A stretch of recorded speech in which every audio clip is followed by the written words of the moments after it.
우리 지난 연초 대신방 기간을 통하여서 시간 조절이 필요한 가정들 빼고는 대부분의 성도님들이 이렇게 가정이나 일터에서 신방을 받게 되셨습니다.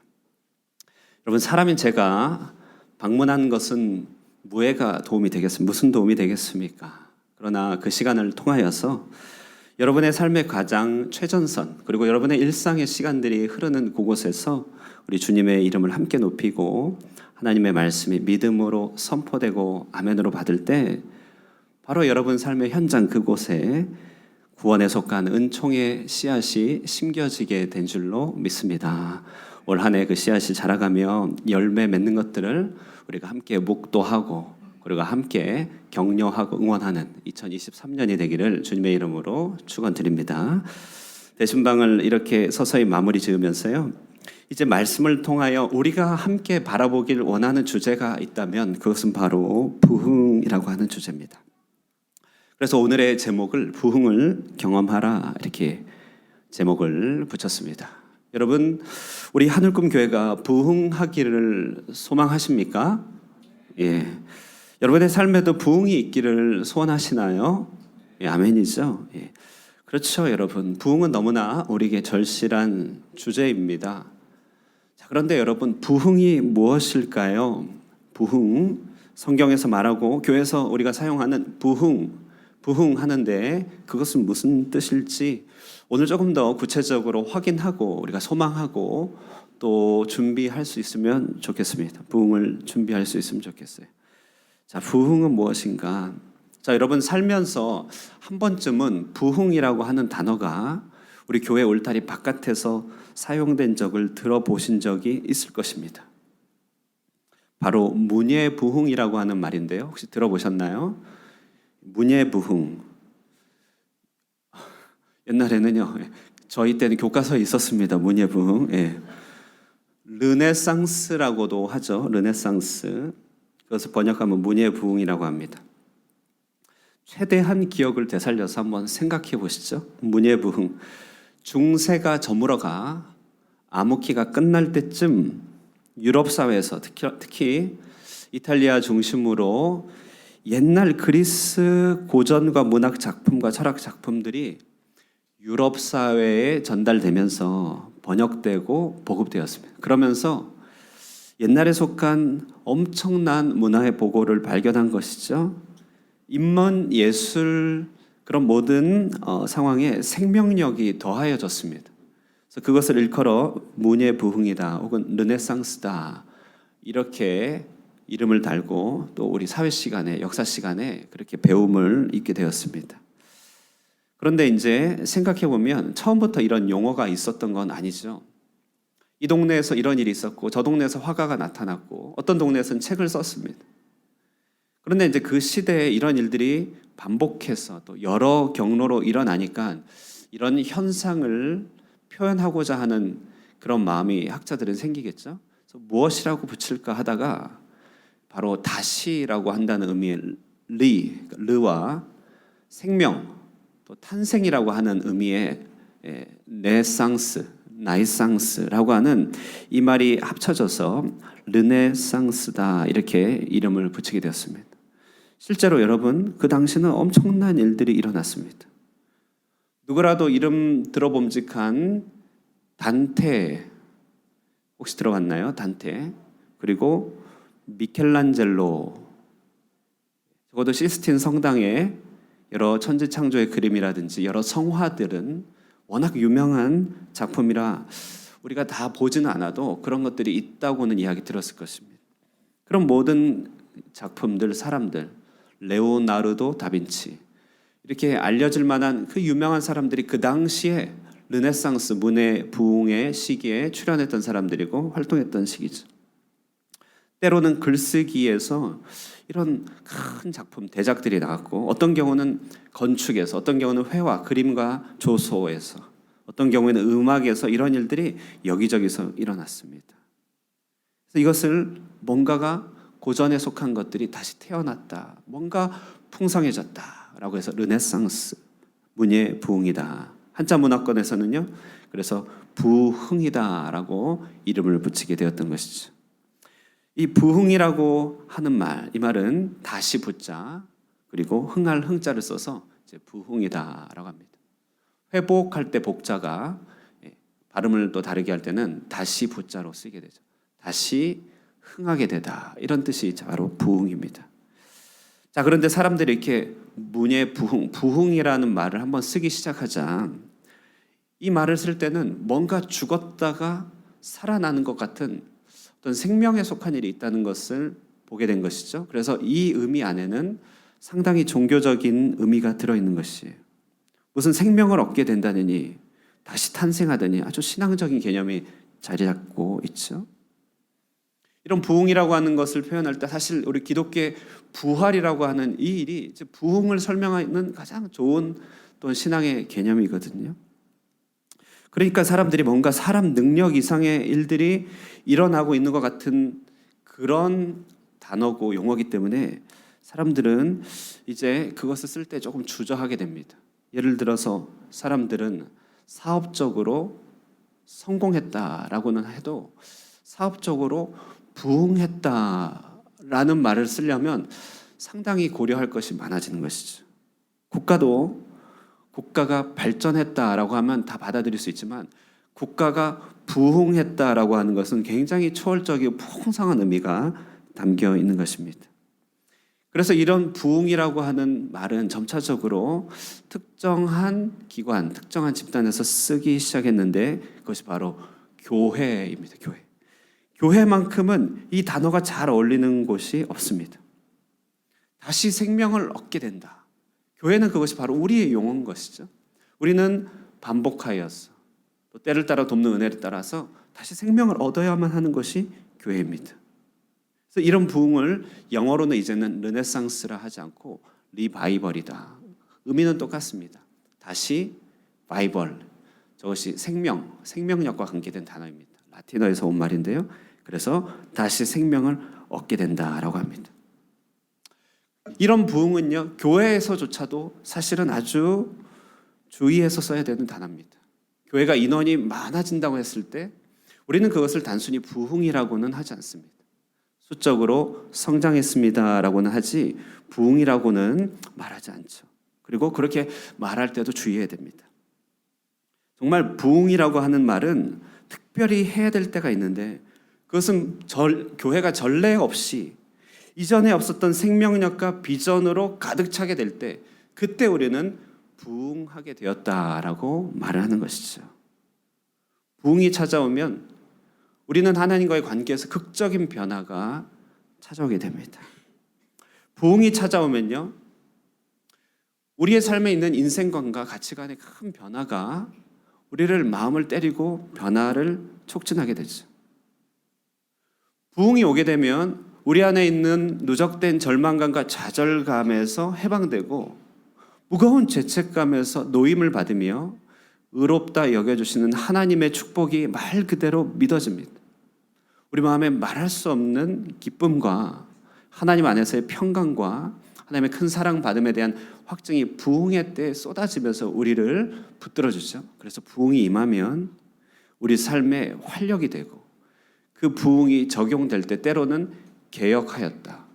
그 부흥이 일반 사회로 적용될 때 사회가 변화되었다. 이렇게 말을 하는 것이죠. 이처럼 부흥은 하나님과 우리 사이의 영성의 중요한 부분을 변화시키는 기폭제이면서 동시에 우리 삶 전반을 바꾸는 개혁의 동력이고 한 시대를 이끌고 선도할 수 있는 큰 능력이 됩니다. 이것이 바로 부흥이죠. 이것이 부흥입니다. 사람들은 종종 이런 시가 있죠. 사랑하였으므로 행복하였네라. 이런 시가 있습니다. 사람과 사람 사이의 사랑도 참 좋은 것이지만 부흥의 때가 오면 우리 모든 사람들은 이렇게 고백하게 됩니다. 내가 하나님을 알게 됨으로 행복하였네라. 이렇게 고백한다는 것입니다. 오늘 우리가 읽은 본문이 바로 그 부흥의 한 현장을 소개하고 있는 본문입니다. 8절과 9절 말씀 우리 한번 읽으면 좋겠습니다. 제가 8절 읽고 여러분 9절 읽어주세요. 하나님의 율법책을 낭독하고 그 뜻을 해석하여 백성에게 그 낭독하는 것을 다 깨닫게 하니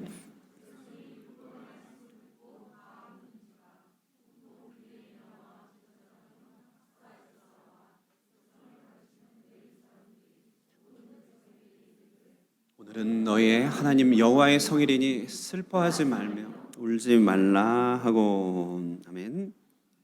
12절 말씀도 우리 한번 같이 읽을까요? 12절 읽겠습니다. 시작. 모든 백성이 곧 가서 먹고 마시며 나누어 주고 크게 즐거워하니 이는 그들이 그 읽어 들려준 말을 밝히 알미라. 우리가 이 배경에 대해서 충분히 알지 못한다 할지라도 지금 하나님의 말씀이 선포됨으로 말미암아 하나님께서 그들의 마음과 생각을 어루만지시고 그들의 내면에 큰 변화가 있다는 사실을 알게 되죠. 그들은 뭔가 깨어났고 일어났고 감동 가운데 있습니다. 그들은 위로를 얻었고 애통해하고 또한 돌이키고 있습니다. 뭔지 모를 평안과 기쁨과 하나님을 만난 경험들이 오늘 표현되고 있어요. 오늘 이처럼 부흥이라고 하는 현상을 통하여 심령이 회복되고 사람들 사이에 뭔가 깨어남이 있는 바로 이 일을 에스겔 선지자는 표현하기를 마른 뼈에 힘줄이 생기고 살이 오르며 가죽이 덮이고 생기가 붙어 불어넣어져 하나님의 군대가 되는 일이다 이렇게 말하고 있습니다. 자, 그렇습니다, 여러분. 우리는 이 세상을 살아가고 거친 광야를 걸어가면서 많이 지치고 상처를 입습니다. 우리의 힘으로 감당해내기 어려운 수많은 일들이 우리에게 다가와 우리를 자주 넘어뜨리죠. 우리는 죄악 가운데 빠지기도 하고 어떨 때는 감히 하나님을 바라보지도 못합니다.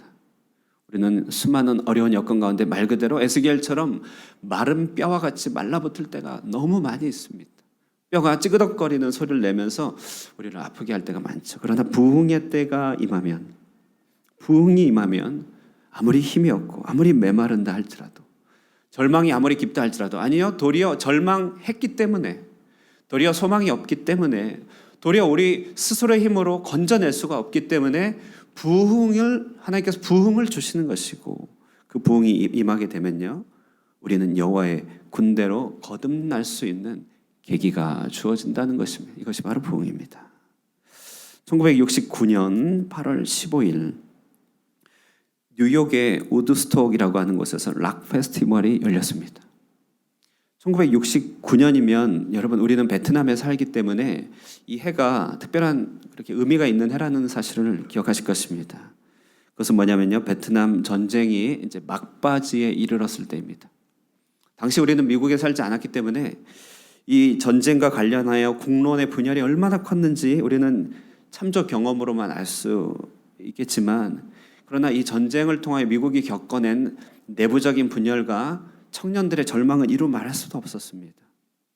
저마다 징집을 거부하고, 그리고 미래를 장담할 수 없는 이들이 자신의 미래를 포기하고 현실에 안주하는 것을 넘어서서 히피 문화라는 것을 확산하였죠. LSD라고 하는 환각제가 이때 유행했습니다. 이때 8월 15일에 40만 명이 넘는 젊은이들이 이 록 페스티벌에 모이면서요, 술과 마약과 성의 해방과 자유를 외치면서 3일간의 퇴폐와 향락을 즐기는, 소망 없고 절망 가운데서 즐기는 시간을 보내게 되었던 것이죠. 그들을 끌어줄 것은 오직 그 음악과 그 직관적으로 다가오는 그 당시의 자극이었습니다.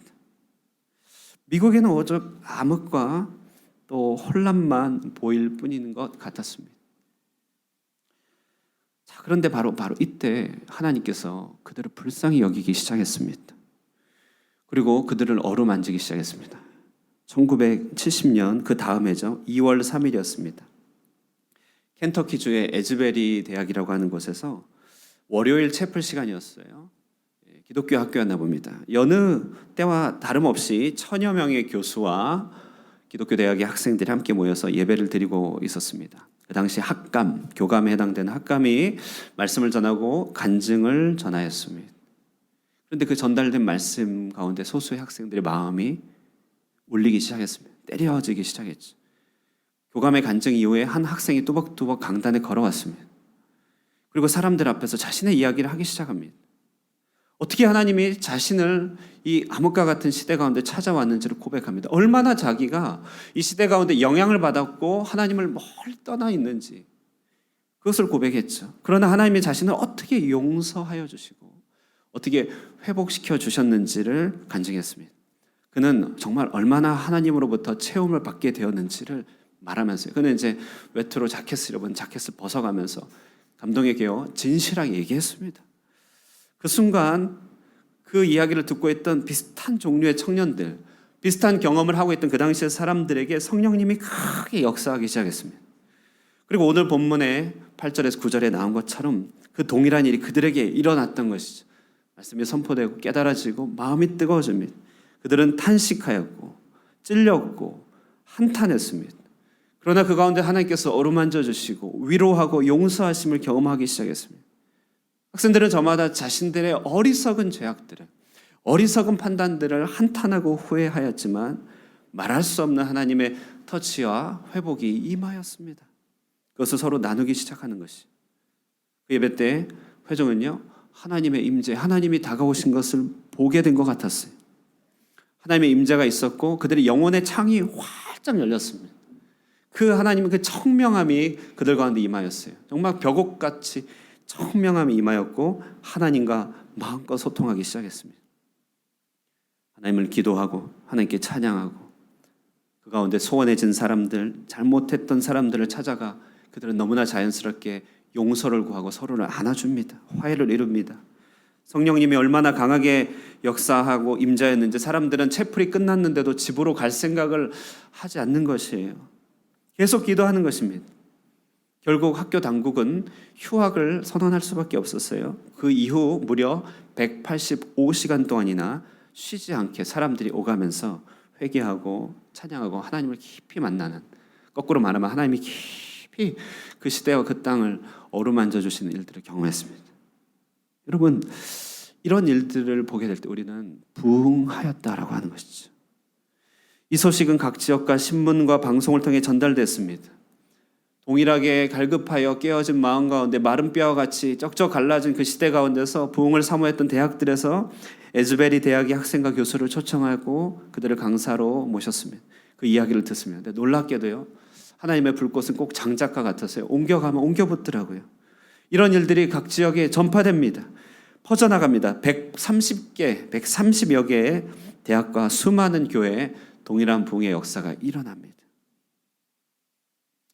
여러분, 이런 일들은 세상은 그저 교회 일로 치부해버렸습니다. 그래서 세상 언론을 봤을 때 이것들은 별로 귀 기울여지지 않는 그런 얘기죠. 그러나 여러분, 우리 신앙인이잖아요. 우리 한번 생각해 봅시다. 그 당시에 생각해 보면 국론을 분열시키는 미국의 오랜 전쟁들, 징집되고 죽어가고 비윤리적인 무기를 사용하면서 그 나라의 어떤 명성과 존경심이 땅에 떨어진 그 사회들, 내일로 가는 길을 알지 못하여 헤매는 자들, 환각과 문란함들과 미래를 포기하는 히피 문화 가운데서 방황하고 얼룩진 젊은이들, 그 사람들은 어떻게 회복하겠습니까? 그들을 다 감옥에 보내면 되겠습니까? 하나님께서 내리신 것은 뜻밖의 그들 향한 진노가 아니었습니다. 그들 향한 형벌이 아니었습니다. 아니요, 그들을 형벌했죠. 역으로요, 사랑의 형벌을 하셨습니다. 바로 부흥의 은총, 은혜를 깊이 주셨던 것이죠. 그 땅의 젊은이들을 정말 사랑하셨던 것입니다. 그리고 정말 그들을 고쳐주셨습니다. 여러분, 부흥이라고 할 때는요, 바로 이런 요소가 있습니다. 부흥은 숫자가 많아지고 예배당이 꽉 차는 일만을 말하는 것이 아닙니다. 저도 여러분, 우리 교회의 수적인 성장을 생각한다면 담임 목사로서 얼마나 많이 고민하겠습니까? 안즈나 서나 교회 생각 하지 않겠어요? 예. 여러분들도 그러는 줄로 믿습니다. 예. 그러나 여러분, 예산이 많아지고 교회가 선한 일을 이 땅 가운데 많이 할 수 있다 하더라도 그것만으로는 부흥이라고는 할 수는 없어요.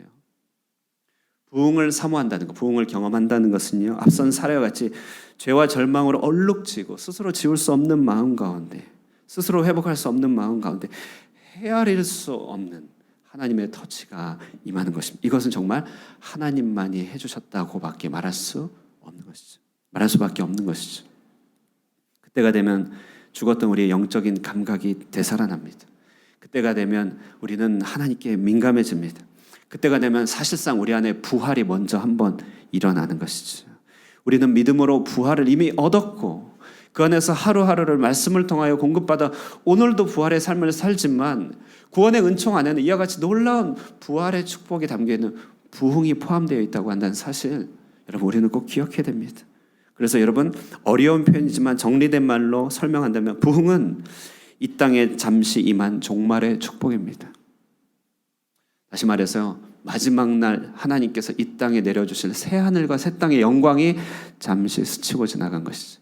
그것을 한번 봤기 때문에 그 하나 때문에 평생을 기다리는 것이죠. 종종 어른들 힘겨운 시절을 살아갈 때 그 시절을 살아가는 것, 그것은 바로 과거에 대한 추억이라고 얘기를 들을 때가 있습니다. 추억 때문에 살지. 그때 그 추억 때문에 평생을 같이 살지. 부흥은 이 땅에 하나님께서 우리에게 주신 추억이에요. 미래에 대한 추억, 장차 받을 것에 대한 추억. 그래서요, 우리는요, 이것을 소망해야 되고, 경험한 자는 이것을 추억하면서 살아가는 것입니다. 교회 역사는, 교회사를 공부해 보면요, 이것에 대한 추억이 많습니다. 이것에 대한 경험이 많습니다. 사모함이 많습니다. 저는 오늘 이 부흥회를 앞두고 있어서, 부흥회를 앞두고, 특별히 우리가 이 부흥이라고 하는 현실이 과연 있음을, 존재한다는 사실을, 그리고 우리가 그것을 사모할 필요가 있다는 사실을 여러분과 함께 나누길 원합니다. 여러분, 우리도 정말 부흥이 필요합니다. 코로나를 통과해가며 얼마나 많이 힘들었습니까?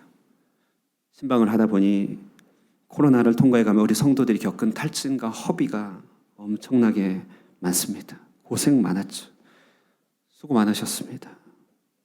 그 가운데 물들이 빠져나가면서 우리가 알게 모르게 겪게 되는 마음의 타격들과 관계에서의 충격들, 상처들, 우리 마음에 큰 멍자국을 남기기도 하는 것이죠.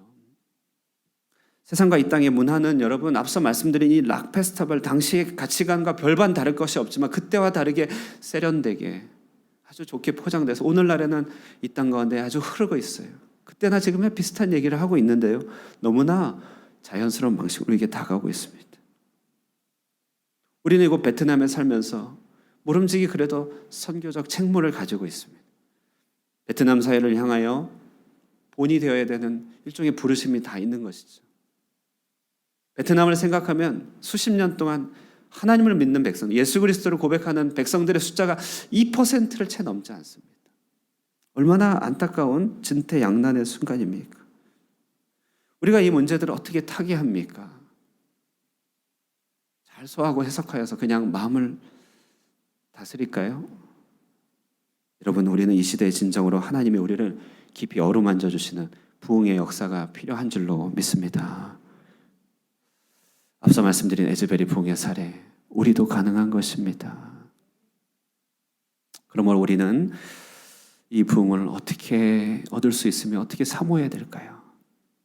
우리가 주장하고 구한다고 그것이 항상 임하는 것은 아닌 주권적인 은혜임에도 불구하고 우리는 그것을 사모하며 기다려야 될 텐데요. 어떻게 우리는 우리가 사는 날 동안 부흥을 볼 수 있을까요? 오늘 말씀을 통하여 한 두 가지 정도로 교훈을 새기고자 하는데요. 첫 번째는요, 여러분, 말 그대로 부흥을 사모해야 됩니다. 말 그대로 부흥을 사모해야 됩니다. 부흥이란 것이 있고 하나님의 약속 안에 담겨진 선물이며 그것은 사모하는 자에게 베풀어 주시는 하나님의 주권적인 은총이라는 사실을 깨닫고 우리의 삶의 가장 우선순위 된 소원으로 부흥을 사모해야 됩니다. 오늘 본문 1절을 한번 보실까요? 1절 다 함께 읽겠습니다. 시작. 이스라엘 자손이 자기들의 일곱째 달에 이르러 모든 백성이 일제히 수누문학 광장에 모여 학사 에스라에게 여호와께서 이스라엘에게 명령하신 율법책을 가져오기를 청하매. 예, 오늘 본문 보면 이스라엘이 자기가 거주하고 있는 곳에서 함께 모였다 이런 표현이 나오죠. 일제히 모였다. 학사 에스라라고 하는 사람이 등장하고 그가 모세 율법책을 가져오기를 청하였다라고 하는 일련의 몇 가지 이야기들이 있습니다. 이 본문의 배경을 좀 아시는 분들은 본문이 어떤 상황인지 금방 캐치하시겠지만 잘 모르더라도 여러분, 이스라엘 백성들은 자기들의 성읍에 거주할 만큼 안정된 삶의 형편을 받았습니다. 이것은 당연한 것은 원래 아니었어요. 원래 이 땅은요, 포로로 끌려간 이후에 황폐하게 된 땅이었습니다. 느헤미야가 그 소식, 느헤미야라고 하는 사람이 그 소식을 끌려갔던 땅 페르시아에서 듣고 가슴을 치며 안타까워하면서 그 땅을 회복하기를 바라며 수많은 사람들과 함께 이제 이스라엘 땅에 와서 성벽을 재건한 이야기가 오늘 앞쪽에 있었습니다. 많은 어려움과 많은 연단이 있었지만 성벽을 무려 52일 만에 신속하게 마무리하고 이제 사람들 일을 다 끝내놓고 이제 각기 성읍에 거주하게 된 타이밍이 바로 이때였습니다. 그래서 느헤미야 1장 2절 보면 그 당시에 참담한 상황, 저 안정이 찾아오기 전에 참담한 상황이 잠시 나타나거든요. 우리 한번 읽어보도록 하겠습니다. 참고로 읽겠습니다. 느헤미야 1장 2절입니다. 한번 읽어보겠습니다. 시작. 그들이 내게 이르되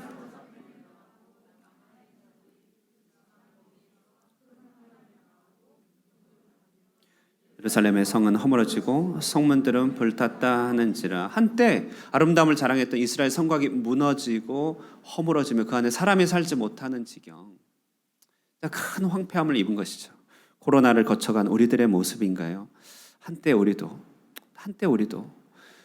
안정되고 강건하며 우리도 꿈을 꾸었지만 예상치 못한 일들을 통하여 말할 수 없는 손실을 겪었던 우리들의 모습인가요? 그러나 이런 일들이 다 지나고 나서 안정이 됐어요. 성벽이 회복됐단 말입니다.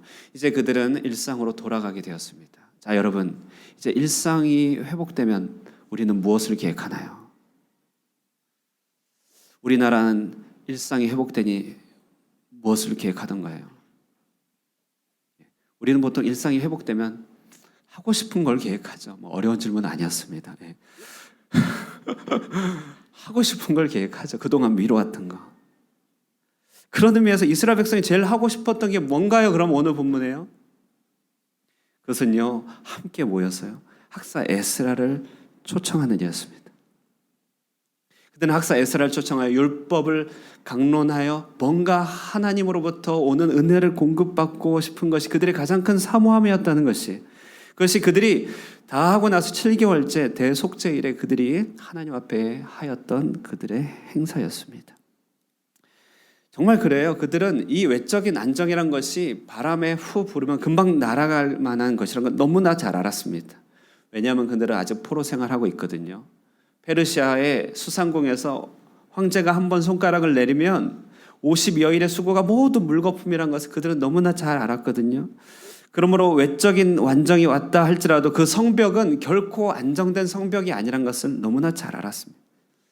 그들은 오랜 경험과 성경의 지식을 통하여 오직 하나님의 불성곽만이, 하나님께서 친히 세우시는 성곽만이 진정으로 안전하다는 것을 깨달았습니다. 그래서 그들은 하나님이 친히 불성곽을 들러주시기를, 스가랴에 나오는 용어입니다. 친히 불성곽을 들러주시기를 간절히 사모하며 함께 모였습니다. 그 사모함의 증거가 오늘 1절 말씀의 종을 그들 가운데 청하였다고 하는 사실이죠. 그들은 성읍에 거주했지만 함께 모였습니다. 그리고 에스라를 초청하여 말씀 듣기를 청하였습니다. 그들 속에 나타난 사모함이 이렇게 증거가 되는 것이죠. 본문 보시면 어떤 사모함으로 임재를 바라는지 더 나옵니다. 2절에 보시면 7째 달 초하루에 제사장 에스라가 율법책을 가지고 회중 앞 남자와 여자 알아들을 만한 모든 사람 앞에 이르러, 알아들을 만한 모든 사람이 함께 모여서 하나님 은혜 받기를 사모했다는 것이죠.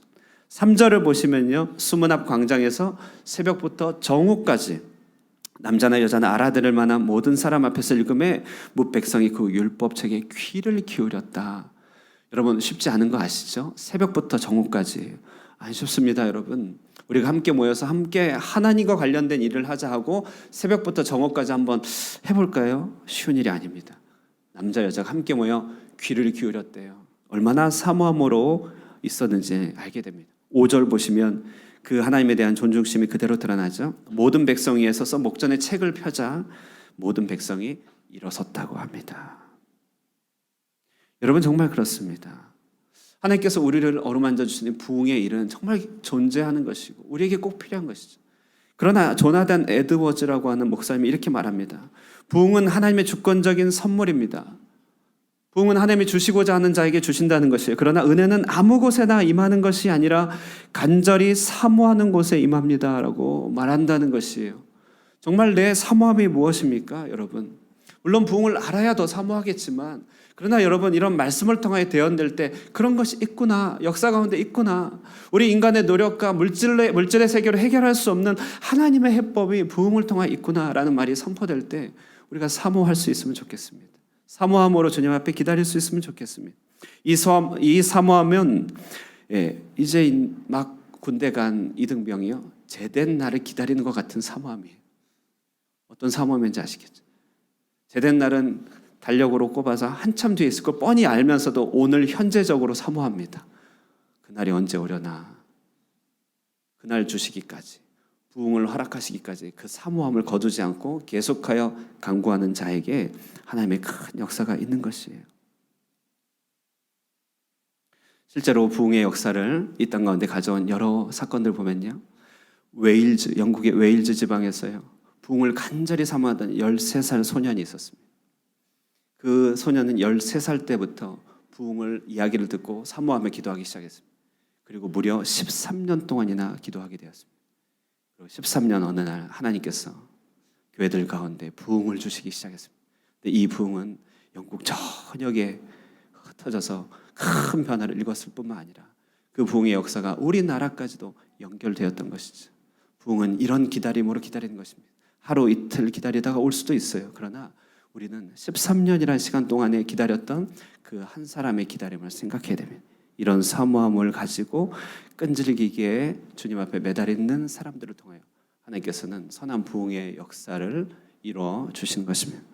두 번째, 우리는 어떻게 이 부흥을 맛볼 수 있겠는가? 오늘 말씀을 통해 배우는 바는요, 첫 번째는 부흥을 사모하여야 한다면요, 두 번째는 이 사모하는 기간 동안에 우리는 말씀에 귀를 기울여야 한다는 것이죠. 3절 말씀을 다시 한번 보겠습니다. 3절입니다. 다 함께 읽겠습니다. 시작.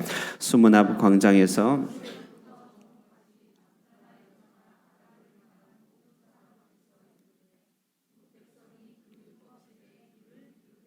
네, 율법책에 귀를 기울였다 이런 표현이 있죠. 여러분, 그리고 나서 8장을 한번 간략하게 요약해 보면요, 8장은 말씀이라는 것 중심으로 세 가지 내용밖에 없음을 알게 됩니다. 첫 번째는 이스라엘 사람이 말씀 앞에 모였다.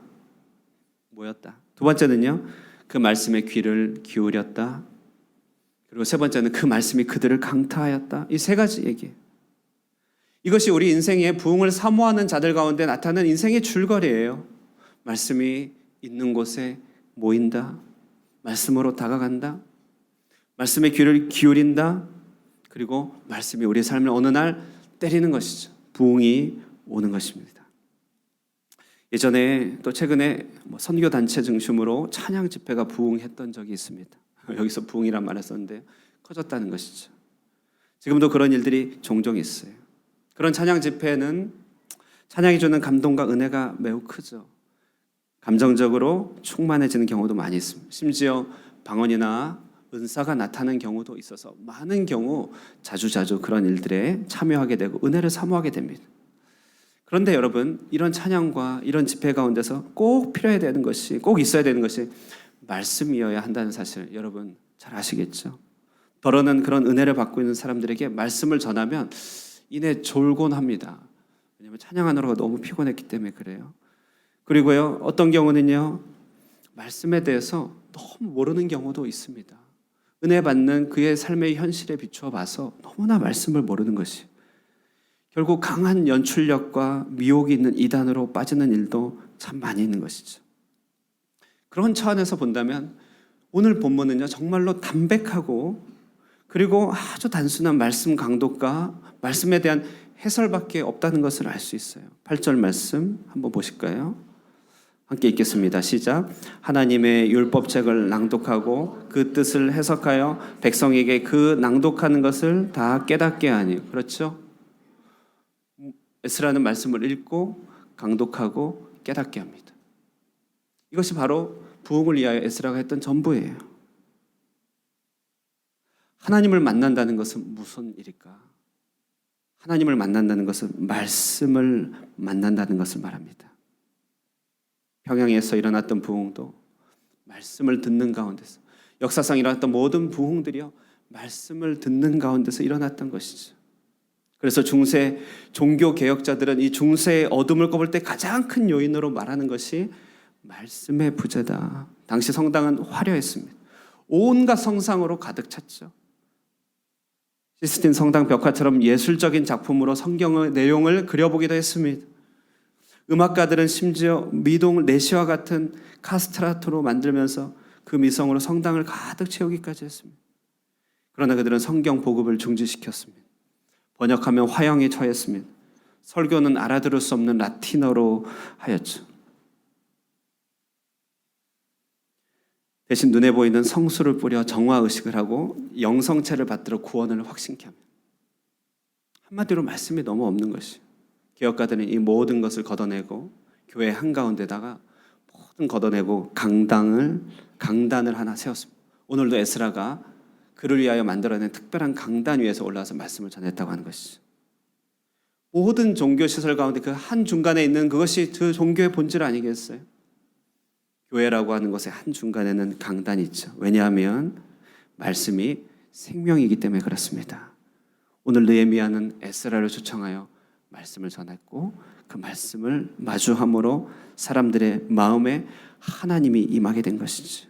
말씀을 통해 다가오시는 하나님 앞에 모든 감정을 느끼고 회개하고 자책하며 위로와 용서 가운데서 부흥의 눈물을 마주하게 된 것이죠. 그 구원의 소망으로 회복하며 서로를 위로하는 일들, 이것이 바로 12절 오늘 마지막 말씀입니다. 우리 한번 읽어볼까요? 12절 시작. 모든 백성이 곧 가서 먹고 마시며 나눠주고 크게 즐거워하니 이는 그들이 그 읽어 들려준 말을 밝히 함이라. 그 읽어 들려준 말을 밝히 함이라. 그 읽어 들려준 말을 밝히 함이라. 사랑하는 성도 여러분, 절망을 소망 위에 모든 기대로 역전시켜주는 일은 부흥인 것입니다. 이 부흥이라고 하는 것이 정말로 있는 것이죠. 마른 뼈가 하나님의 군대처럼 변화될 수 있습니다. 신앙이 없는 나도 강건해질 수 있습니다. 하나님에 대하여 희미한 나도 하나님을 만날 수가 있습니다. 인격적인 하나님과의 만남을 통하여 내 삶에 진정한 변화가 있고 하나님의 종으로 살아갈 수 있는 위대한 결단은 우리도 할 수 있는 것입니다. 부흥은 정말 있는 것이. 그러기 위해서 우리는요, 말씀을 마셔야 됩니다. 말씀에 부딪혀야 됩니다. 1절부터 9절 말씀까지 제가 간략하게 요약했는데요. 오늘 이 느헤미야 말씀을 전부 그 한 절 한 절 중간에 이스라엘 백성들이 어떻게 말씀과 관련이 있는지가 다 연관이 있는 것이죠. 1절을 보시면 율법 책을 가져오라. 2절에 그 책을 회중 앞에 들려라. 3절에 그 책을 귀에 기울이라. 4절에 강단에서 그 책을 선포하라. 5절에 그 말씀 앞에서 백성이 일어나라. 6절에 말씀의 하나님 앞에 엎드리라. 7절에 말씀과 함께 깨달으라. 8절에 말씀을 낭독하고 해석하여 주어라. 그리고 9절에 말씀을 듣고 울고 애통하라. 이것이 바로 부흥을 사모하는 기간 동안에 우리가 주님 앞에 품어야 될 우리 삶의 모습인 것입니다. 이제 말씀을 마무리하겠습니다. 우리에게 주어진 2023년이 있습니다. 우리는 이 연초에 대신방도 하고 특세도 합니다. 그리고 이 한 해를 큰 비의 소리가 있나이다 라고 하는 표어로 앞으로 달려가기를 원합니다. 여러분, 저 의미가 무엇인가요? 그것은 정말 부흥인 것입니다. 저는 이 거칠고 광야 같은 세상 가운데서 오직 하늘로부터 임하는, 오직 하나님께서만 주실 수 있는 이 부흥의 축복이 저와 여러분 모두를 감싸 안기를 간절하게 소망합니다. 이 부흥이 저와 여러분을 온전히 감쌀 때 우리 하늘꿈교회 하나님께서 영광 받으시고 우리 교회 가운데 하나님의 능력이 나타나며 여러분 저와 모두가 이 땅 가운데서 하나님의 종으로 선하게 쓰임 받을 줄로 믿습니다. 사모하고 말씀에 귀 기울이면서 큰 부흥을 맛보시게 되시는 여러분들 되시기를 주님의 이름으로 축원드립니다. 우리